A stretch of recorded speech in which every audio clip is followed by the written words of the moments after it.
Hello everyone, welcome in my video.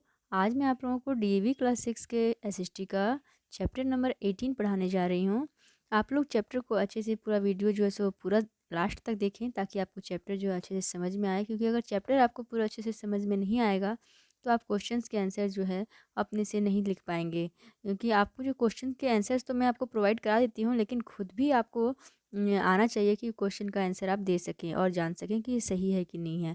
और मैं जैसे कि अगर ऑब्जेक्टिव क्वेश्चन जो आते हैं तो उनको उनको भी जो है सो आप सॉल्व कर सकें। इसलिए उसके लिए ज़रूरी है कि आप जो है इस वीडियो को पूरा देखें और पूरे चैप्टर्स को एक एक लाइन समझें। तो आइए शुरू करते हैं। After the fall of Satavahana during 4th to 7th century CE, many kingdoms rose in the Deccan and South India. We are going to discuss the kingdoms of Chalukyas and Pallavas in this chapter. तो हमने chapter number 14 में पढ़ा था। दक्कन में उस समय जो है सो 4th सेंचुरी से 7th सेंचुरी जो था उस टाइम में सातवाहन राजवंश जो था वो चल रहा था। उस समय वो काफ़ी पावरफुल था। लेकिन उसके बाद जब उसका डिक्लाइन हो गया तो उसके बाद जो है क्या हुआ कि वो कई सारे छोटे-छोटे जो हैं सो किंगडम्स जो हैं सो वो उभर के सामने आए और साउथ इंडिया में। तो अभी हमने नॉर्थ पिछले चैप्टर में मैंने बताया था नॉर्थ इंडिया में जो था वो सबसे बड़ा शक्तिशाली उस समय हर्ष था। हर्ष का साम्राज्य था वर्धन वंश। उस समय उसका पतन के बाद भी वहाँ पर भी छोटे-छोटे साम्राज्य में अलग-अलग बँट गया। तो उसी तरह से यहाँ दक्कन में जो थे अलग-अलग छोटे-छोटे साम्राज्य बँट गए थे सातवाहन के पतन के बाद। तो वो ये जो बँट गए थे वो उसमें से कौन-कौन से जो मेन किंगडम्स जो उभर के आए थे वो थे चालुक्य और पल्लव। तो आज हम इस चैप्टर में इन चालुक्य और पल्लव के बारे में ही पढ़ेंगे। तो देखिए हमने पढ़ा था चैप्टर नंबर 14 में सातवाहन के बारे में। तो सातवाहन जो थे वो कहाँ थे? इस एरिया में थे। ये नर्मदा नदी है इधर। तो इसे क्या कहा जाता था? दक्षिणापथ कहा जाता था। तो उन्हें दक्षिणापथ का स्वामी कहा जाता था सातवाहन को। तो इस एरिया में अब जब वो डिक्लाइन हो गया और साम्राज्य का पतन हो गया तो देखिए अब यहाँ पे चालुक्य जो है वो उभर कर के सामने आए थे। और इसके बाद यहाँ नीचे में यहाँ पे इस एरिया में पल्लव। तो चालुक्य के बारे में पढ़ते हैं। The most important kingdom after the fall of Satavahana was that of the Chalukya. Satavahana वंश का अंत हो जाने के बाद जो सबसे महत्वपूर्ण किंगडम सामने आया वो कौन था? चालुक्य था। और इसकी राजधानी क्या थी? चालुक्यों की वातापी थी, जो कि कर्नाटक में है। और अब इस वातापी का नाम बादामी हो चुका है। अब इसका नाम चेंज हो गया है, बादामी हो गया है। अभी के टाइम में जो बादामी है वही उस टाइम में वातापी था। तो ये क्वेश्चन इम्पॉर्टेंट है। चालुक्यों की का जो कैपिटल था वो क्या था? वातापी था और वह कर्नाटक में है और उसका अब जो नाम है बादामी है। और पुलकेशिन जो था वो इस चालुक्यों का सबसे फेमस रूलर जो था इस टाइम में, जो फेमस रूलर हुआ चालुक्य साम्राज्य का, वो पुलकेशिन सेकंड हुआ था। और वह जो था वो हर्ष का कंटेम्परेरी था, यानी कि उसी के टाइम जैसे कि नॉर्थ में जिस टाइम हर्ष था तो उसी टाइम में साउथ में पुलकेशिन सेकंड जो था, मतलब एक ही टाइम में चल रहे थे दोनों के दोनों। तो इन दोनों के बीच में एक बार युद्ध भी हुआ था जिसमें पुलकेशिन सेकंड ने जो है हर्षवर्धन जो थे उसको हरा दिया था। The Chalukya kings patronised art and architecture. जो चालुक्य राजा जो थे वे कला और वास्तुकला का संरक्षण करते थे। They build many magnificent temples at Aihole, a town of Badami and Pattadakal. तो इन्होंने जो है सो एक बहुत ही इम्पोर्टेंट टेम्पल जो है वो यहाँ एहोल में बनवाया था। और ये एहोल का मंदिर, और ये कहाँ पे है? बादाम में है। ठीक है। The most famous temples are the Papanath temple 680 C and Virupaksha temple 740 C. तो जो इन्होंने जो टेम्पल्स और भी जो बनवाए थे उनमें और भी जो बहुत मोस्ट फेमस टेम्पल्स थे वो कौन कौन से थे? वो पापनाथ टेम्पल था जो कि 680 सी में बनवाया था, और विरूपाक्ष टेम्पल 740 सी में बनवाया था। The wall of temples were decorated with scene from Ramayanas. जो ये दीवारें थी मंदिरों की, इनको रामायण के जो सीन हैं उनसे डेकोरेट किया गया था।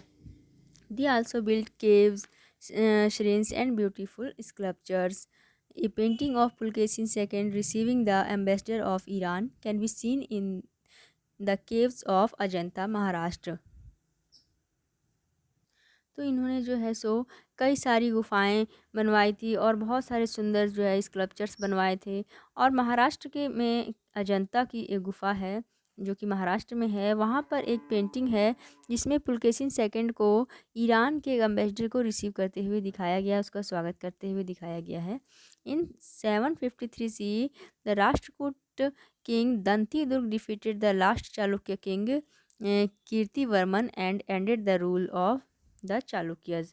तो अब तक तो चला आ रहा था इनका शासन, लेकिन जब 753 सीई में क्या हुआ कि एक राष्ट्रकूट राजा थे, राष्ट्रकूट वंश के राजा जो थे वो कौन थे, दंती दुर्ग। इन्होंने जो है सो चालुक्य राजा कीर्तिवर्मन को युद्ध में पराजित कर दिया और जो है इसके साम्राज्य को हथिया लिया। नेक्स्ट है पल्लव।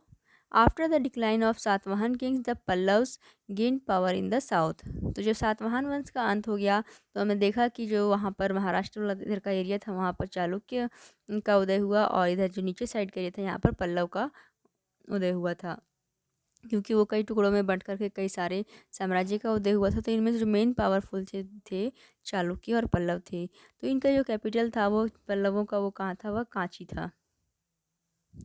चालुक्यों का कैपिटल कांची यानी इसको कांचीपुरम भी कहा जाता है और ये चेन्नई के नज़दीक में है था। महेंद्र वर्मन जो था मोस्ट पावरफुल और फेमस पल्लव राजा थे। जो मोस्ट पावरफुल फेमस राजा कौन थे, Mahendra Varman.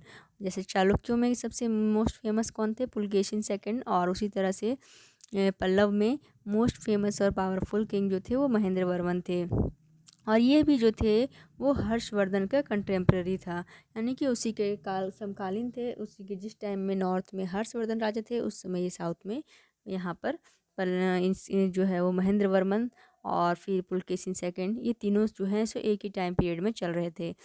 He was not only a great warrior but also a good poet, artist, dramatist and musician. तो वो एक बहुत महान योद्धा ही नहीं थे बल्कि एक बहुत अच्छे कवि भी थे, कलाकार भी थे, नाटक और म्यूजिक म्यूजिशियन भी थे वे। In early period of his rule he was a follower of Jainism but later on become a devotee of lord Shiva. तो जब वो उन्होंने शासन अपना जो है शुरू किया तो उस समय शुरुआत के समय में वो जो थे वो जैन धर्म को मानते थे, जैन धर्म को फॉलो करते थे, लेकिन बाद में वो भगवान शिव के जो है सो वो भक्त बन गए और भगवान शिव की पूजा करने लगे। नरसिम्ह वर्मन फर्स्ट। नरसिम्ह वर्मन फर्स्ट का जो शासनकाल है वो 630 से 668 सी तक था। Narasimha Varman succeeded his father Mahendra Varman. तो जो नरसिंह वर्मन थे वो महेंद्र वर्मन का पुत्र था और उनके बाद नरसिंह वर्मन ही राजा बने। He was also a great warrior, और वह भी एक महान योद्धा थे। ही defeated Pulakeshin second in 3 wars and brought his capital Badami under his rule. तो उन्होंने जो है सो पुलकेशिन सेकंड को, जो चालुक्य के राजा थे, सबसे प्रतापी राजा थे, सबसे फेमस और मतलब पावरफुल जो राजा थे चालुक्यों का, पुलकेशिन सेकंड, उसको 3 बार युद्ध में हराया और हरा करके वह उसको उसकी राजधानी बादामी तक ले गया था। He also defeated many other contemporary rulers and establish his empire. और उन्होंने अपने बहुत सारे कंटेम्प्रेरी रूलर्स यानी उनके समकालीन जो थे, जो जिस समय वो राजा थे तो उस समय और एरिया में जो राजा थे उन उन सारे कई सारे राजाओं को हराया और अपना साम्राज्य का विस्तार किया। तो इस समय के यहाँ पे जो था एडमिनिस्ट्रेशन कैसा था साउथ का, the king enjoyed all supreme powers. राजाओं के पास सारी सारी सुप्रीम पावर्स थी, यानी कि सारे पावर्स का हेड जो होता था वो राजा होता था। He was the chief justice, वह चीफ जस्टिस होता था, और आर्मी का भी वो चीफ होता था, यानी कि जस्टिस में भी वही चीफ होता था और आर्मी में भी वही चीफ होता था। The princess along with other official helped him a governance is his kingdom. और जो राजकुमार होते थे वो उसके अन्य जो अदर हैं ऑफिशियल ज़रूरतें होती थी उसमें राजा की मदद किया करते थे। There were many local assemblies which looked after different functions like construction of roads, irrigation, etc. Sabha was the assembly of Brahmin landowners. The Ur was an assembly of non-Brahmin landowner and Nagaram was an assembly of merchant. तो उस समय जो थे वो कई सारी local assembly हुआ करती थी जो कि अलग अलग तरह के काम को देखती थी, जैसे कि रोड बनाना है, सिंचाई वगैरह की सुविधा है, इस तरह के अलग अलग काम को देखा करती थी। और इस तरह से सभा भी जो था, एक असेंबली था सभा, जिसमें जो है ब्राह्मण और लैंड ओनर जो होते थे वो होते थे। और इसी प्रकार एक था उर, यानी कि जो सभा थी उसमें वो जो है वो ब्राह्मण लैंड ओनर्स की सभा की असेंबली होती थी। उसमें ब्राह्मण होते थे जो भूमि के स्वामी होते थे, लैंड ओनर्स होते थे। उसी तरह से उर होता था, तो उर में क्या था, ये नन ब्राह्मण लैंड ओनर्स की असेंबली होती थी। और इसी तरह से नगरम था, तो नगरम क्या था, मर्चेंट्स जो होते थे, व्यापारी होते थे, उनकी जो है सो असेंबली होती थी ये। Art and architecture, Pallava kings build rock cut halls, mandaps with many pillars. Such cave temples can be seen even today in Trichy, Pudukottai, Mughal, Rajpuram and Undavali. तो पल्लव राजाओं ने बहुत सारे जो है वो क्या बनाए, मंडप्स बनाए थे, रॉक कट हॉल, यानी कि बड़े बड़े पत्थरों को काट करके मंडप के टाइप में बनवाया था। और बहुत सारे पिलर्स भी थे, वो पल्लवों ने बनवाया था। और उन्होंने जो बनवाए थे वो ऐसे कुछ बहुत सारे केव्स जो हैं, टेम्पल्स जो हैं, वो आज भी देखे जाते हैं, आज भी हैं। और वो सब कहाँ हैं, जैसे ट्रिची है, पुडुकोट्टई है, मुगल राजपुरम है और उंड वली जो है, ये सब आज भी हैं। Rock cut Rath shaped like a chariot, यानी कि रॉक को काट करके, चट्टानों को काट के रथ का शेप में बनाया गया है, चैरियट का। टेम्पल्स ऑफ महाबलीपुरम, और ये ऐसा ये टेम्पल्स कहाँ पे है, तो महाबलीपुरम में एक रॉक कट रथ है, टेम्पल है, यानी कि एक ऐसा टेम्पल है जो बड़े से पत्थर को काट करके रथ के शेप में बनाया गया है। और ये है चेन्नई के नज़दीक में, महाबलीपुरम है। ये मोस्ट फेमस टेम्पल है, डेलिकेटेड ब्यूटी का, मतलब इतनी ज़्यादा सुंदर तरीके से बनाया गया है कि उस समय का ये सबसे फेमस टेम्पल था। The punch Rath belong to Dharmaraj Yudhishthir. इसी तरह से एक है पंच रथ, ये धर्मराज युधिष्ठिर से संबंधित है। भीम, अर्जुन, नकुल, सहदेव एंड द्रौपदी, इन सब से संबंधित टेम्पल है ये। इसमें कौन कौन से हैं, धर्मराज युधिष्ठिर, भीम, अर्जुन, नकुल, सहदेव और Draupadi. The other notable Pallava temples here are Kailashnath temple and shore temple of Mahabalipuram near Chennai in Tamil Nadu. तो इसी तरह से और भी कुछ टेम्पल्स पल्लव के कौन कौन से हैं, कैलाशनाथ टेम्पल है और महाबली टेम्पल जो है चेन्नई के नज़दीक में तमिलनाडु में है। तो इन सब टेम्पल्स को आप ज़रूर याद कर लें कि कौन सा टेम्पल कहाँ कहाँ पर है, क्या नाम है, कौन से टेम्पल का नाम है। जैसे कि महाबलीपुरम का है रॉक कट रथ, तो ये कहाँ है, महाबलीपुरम में है, चेन्नई में। उसी तरह से है पंचरथ है, कैलाशनाथ है। तो इन सब टेम्पल्स को और उनके प्लेस को जरूर याद कर लें। The temples were the important centres of education and community meeting to discuss common problems. The celebrations on festival days and cultural programmes were held in temples. जो टेम्पल्स थे वो एजुकेशन का मेन बहुत ही महत्वपूर्ण सेंटर होते थे। और लोग यहाँ पर जो है सो कॉमन प्रॉब्लम्स जो भी होता था लोगों का, यहाँ पर आते थे, मीटिंग करते थे और डिस्कस करते थे प्रॉब्लम्स को। और यहाँ पर क्या होता था कि बहुत सारे फेस्टिवल्स भी लोग यहाँ पर मनाते थे, बहुत सारे कल्चरल प्रोग्राम्स भी यहाँ पर मंदिरों में हुआ करते थे। रिलीजन, तो उस समय का रिलीजन का था, तो एक group of saint from different caste preached that devotion bhakti was a personal religious matter and everybody was free to worship and any god. Shiv and Vishnu were the main deities of worship. The devotees of Shiv were known as Nayanars and those of Vishnu are as Alvars.